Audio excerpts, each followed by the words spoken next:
ஆண்டவராக இயேசு கிறிஸ்துவின் நாமத்தில் என் அன்பின் வாழ்த்துக்கள். இந்த நாளிலேயும் உங்களை சந்திப்பதில் மகிழ்ச்சி அடைகிறேன்.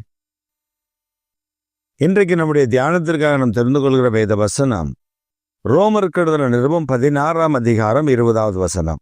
சமாதானத்தின் தேவன் சீக்கிரமாய் சாத்தானை உங்கள் காலின் கீழே நசுக்கி போடுவார். சமாதானத்தின் தேவன் சீக்கிரமாய் சாத்தானை உங்கள் காலின் கீழ் நசுக்கி போடுவார். சமாதானத்தின் தேவன் சீக்கிரமாய் சாத்தானை உங்கள் காலின் கீழ் நசுக்கி போடுவார். ஆண்டவர் இந்த 2024 கடைசி நாட்களுக்குள் வந்திருக்கிறோம். எத்தனையோ காரியங்களை நாம் ஜெயிக்க முடியாதபடி தோல்வியில் இருந்திருப்போம். இந்த வருஷத்தில் ஆண்டவர் எனக்கு தந்த வாக்கு தத்தங்கள் நிறைவேறவில்லையே என்று ஏங்கி நிற்போம். ஆண்டவர் இந்த நாளில் எனக்கு தந்த வாக்கு தத்தத்தில் ஒரு நிறைவை நான் காண முடியவில்லை என்று சொல்லி நாம் கலங்கி கொண்டு கூட இருக்கலாம். ஆனால் பரிசுத்த ஆவியானவருடைய தயவும் கிருபையும் நம் நடுவில் இறங்கும் பொழுது இவைகளெல்லாம் ஒன்றுமில்லாமல் மாற்றப்பட்டு போகும். நீ போராடி கொண்டிருக்கிற, நீங்கள் சந்தித்து கொண்டிருக்கிற, நீங்கள் தேடிக்கொண்டிருக்கிற, நீங்கள் எதிர்பார்த்திருக்கிற முடிவை உங்களுக்கு தர அவர் விரும்புகிறார். ஐயோ, இந்த பிசாசுடைய கிரியைகள் இவ்வளவு என் குடும்பத்தை இப்படி இருக்கிறது என்று சொல்லி நீங்கள் கலங்கி இருக்கலாம். சில நேரங்களில் நம்முடைய செய்தியை இந்த யூடியூப் சேனல் மூலமாக பார்க்கிற ஒரு சிலர் அவர்கள் தங்களுடைய கமெண்ட்ல எழுதுகிற சில ஜெப குறிப்புகளை நான் வாசித்ததுண்டு. அந்த ஜெப குறிப்புகளில் சிலர் ஒரு திருமண காரியம் நடந்து அதுல பிரச்சனையில ஏகப்பட்ட வருடங்கள் அவர்கள் காத்திருக்கிறார். அதே போல நிறைய பிரச்சனைகள் நம்முடைய வாழ்க்கையில சாத்தானுடைய கிரியைகள், நிறைய காரியங்கள் நமக்கு நேரிடும். அதிலெல்லாம் நாம் சோர்ந்து போய்விடுவோம். ஐயோ, இப்படி இருக்கிறதே, எனக்கு ஒரு விடுதலை இல்லையா, எனக்கு ஒரு ஜெயம் கிடைக்காதா, எனக்கு ஒரு வெற்றி கிடைக்காதா, எனக்கு இதுல இருந்து நான் எப்படி ஒரு வெற்றியை பெற்றுக்கொள்ள முடியும் என்று சொல்லி நாம் புலம்புகிறதை காண முடிகிறது. உதாரணத்திற்கு தாவீதை நீங்கள் வேதத்தில் எடுத்துக்கொண்டால், தாவீது தேவனால் அபிஷேகம் பண்ணப்பட்டவன் தான். அபிஷேகம் பண்ணப்பட்ட பின்பு அவன் ராஜ்யத்துல போய் சேர வேண்டி, ராஜ்யத்துல பெரிய நிலைக்கு வர வேண்டிய ஒரு தாவீதை, அபிஷேகம் பண்ணப்பட்ட பின்பு தாவீதை அவர் உடனே உயர்த்தவில்லை. அவன் மீண்டும் ஆடு மேய்க்க கடந்து சென்றான் என்று வேதம் சொல்லுகிறது. ஆனால் ராஜாவுக்காக கிண்ணறம் வாசிக்கும்படி அவனை கொண்டு போன பொழுது, ராஜாவுடைய விடுதலைக்காக அவன் கிண்ணறம் வாசித்து பாடின பொழுது அந்த அசுத்தாவி அவனை விட்டு விலகினது. இப்பொழுது தாவீதுக்கு ஒரு எண்ணம் இருந்திருக்கும், ராஜா அரண்மனையில கர்த்தர் என்னை கொண்டு வந்து விட்டார், இனி நான் ராஜாவாய் மாறிவிடுவேன் என்ற எண்ணம் வந்திருக்கும். எல்லாருக்கும் வரக்கூடிய எண்ணம் தான். ஆனால் மறுபடியும் ஒரு யுத்தம் நடக்க இருக்கிறது. ஆதலால் தாவீது மீண்டும் ஆடுமைக்கு அனுப்பப்பட்டார். யோசித்து பாருங்கள், ஒரு தேவ மனிதன், சாமுவேல் என்கிற ஒரு பெரிய தேவ மனிதன் வருகிறார். அபிஷேக தைலத்தை கொண்டு வந்து தாவீதுடைய தலையின் மேல் தன் ஜனங்களுக்கு நடுவில், தன் தகப்பனுடைய வீட்டார் நடுவில் நிற்க வைத்து அவனுக்கு ஒரு அபிஷேகத்தை செய்து, இனி இவன் தான் இஸ்ரவேலின் ராஜாவாக கர்த்தர் அபிஷேகம் பண்ணுகிறார் என்று சொன்ன பின்பு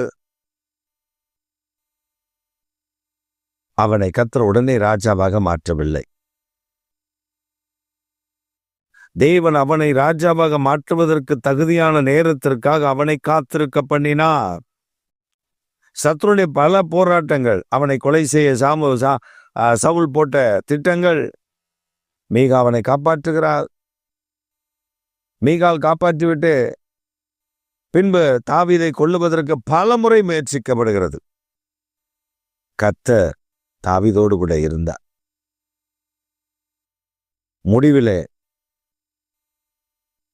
அவன் தேவன் எனக்கு தந்த அபிஷேகத்தின் வல்லமை, ஆண்டவரை துதிப்பதை நிறுத்தவில்லை, ஆண்டவரை ஆராதிப்பதை நிறுத்தவில்லை, ஆண்டவரை மகிமைப்படுத்துவதை நிறுத்தவில்லை. நம்பிக்கையோடு அவன் இருந்தான். என் தேவன் எனக்கு நன்மை செய்வார் என்று காத்திருந்தான். என்ன நடந்தது? அவருடைய வாழ்க்கையில அவனை சூழ்ந்த ஒரு 600 பேர், நல்லவர்கள் அல்ல, எல்லாரும் மோசமான குணம் படைத்தவர்கள். அவர்களை வைத்து தாவீது ஒரு கொள்ளக்கூட்ட தலைவனைப் போலதான் இருந்தான். கொள்ளையடிப்பதும் அதை கொண்டு வந்து கிராமங்களில் சேர்த்து ஜனங்களுக்கு கொடுப்பதும் இப்படிதான் இருந்தான். நாட்கள் வந்தது. ஆண்டவர் இப்பொழுது ஒரு ராஜ்யத்தை ஆள தகுதியானவன் என்ற நிலை வந்த பொழுது கர்த்தர் ராஜ்யத்தை தாவீதின் இடத்துல கொடுக்கிறார். தாவீதுடைய ராஜ்ய காலம் பொற்காலமாயிருந்தது. அவன் நிறைய காரியங்களை தேவனுக்காக சவரித்து வைக்கிற காலமாயிருந்தது. வெள்ளியும் பொன்னும் திரளாய் தன்னுடைய தேவனுடைய ஆலயத்திற்காக சேர்த்து வைக்கிற காலமாக இருந்தது. நீங்களும் அப்படித்தான் ஓடிக்கொண்டே இருக்கலாம். ஆண்டவர் தந்த வாக்குத்தத்தம் எங்கே? ஆண்டவர் தந்த உறுதியான அந்த உடன்படிக்கை எங்கே?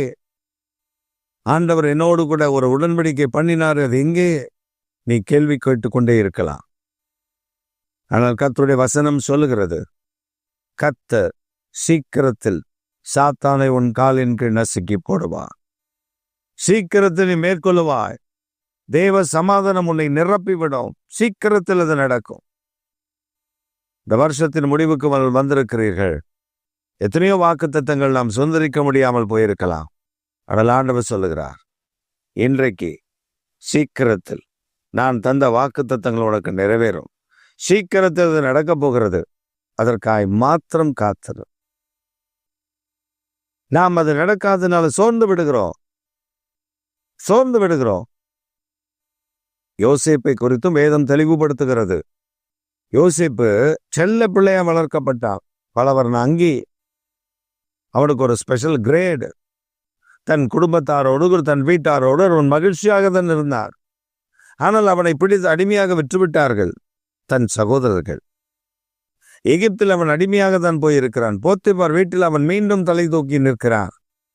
போத்திபாருடைய மனைவி நிமித்தம் மீண்டும் அவன் சிறைச்சாலைக்கு தள்ளப்படுகிறான்.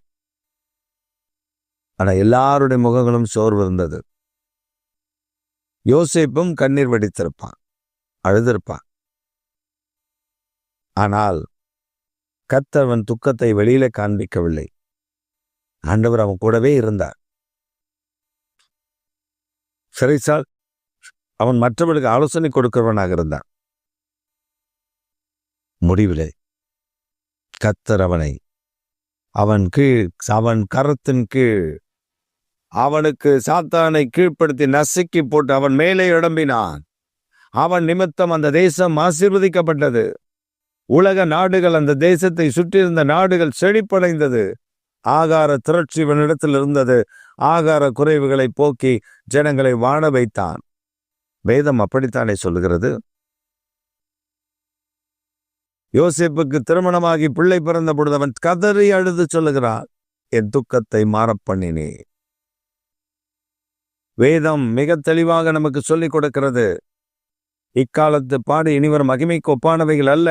பிரியமான கர்த்தருடைய ஜனமே, கர்த்தருடைய பிள்ளைகளே, நீங்கள் சோர்ந்து போகாதிருங்கள். கர்த்தர் உங்களுக்கு ஒரு வாக்கு பண்ணுகிறார். சமாதானத்தின் தேவன் சாத்தானை சீக்கிரம் உங்கள் காலில் நசுக்கி போடுவார். அப்பொழுது தேவ சமாதானம், தேவ கிருபை உங்களை சூழ்ந்து கொள்ளும். கவலைப்படாதீர்கள். ஆண்டவர் செய்ய போகிற மகத்துவமான மகிமையான காருண்யமான கிரிகளுக்காக ஆண்டவருக்கு நன்றி சொல்லி துதியுங்கள். அவர் சீக்கிரத்தில், சமாதானத்தின் கர்த்தர், சமாதானத்தின் தேவன் சீக்கிரத்தில்